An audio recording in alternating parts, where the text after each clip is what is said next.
How to fix screen resolution problem on Windows 10 or 11. Let's get started. Launch your Settings app and head towards this option of System. Now click on the option of Display. Scroll down. Over here you will find this option of Display Resolution. Clicking on that drop down, you will be able to find different screen resolutions. You can set it to highest one. But in the case you are not able to set new resolution for your screen, what you can do is close this.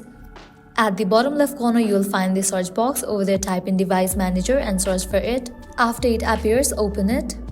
With that, you will land to this kind of page. Now over here, you will find the option of Display Adapters. Click on it. Whatever graphics you are using, you will be able to find out over there.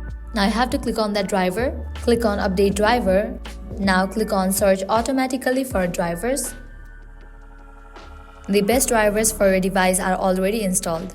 Now what you can do is close this.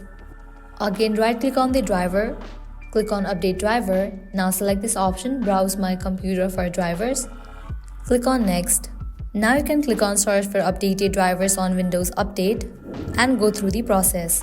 Likewise, another thing you can do is head towards this option of Monitors. Right-click on the monitor and click on Update Driver option. Now click on Search automatically for drivers. Now you can click on Search for updated drivers on Windows Update. And now you can click on Check for Updates option given over here and continue with the process. Applying these solutions, your problem will be fixed. So this is how you can fix screen resolution problem on Windows 10 or 11. If this video was helpful, don't forget to like, share and subscribe. Thank you.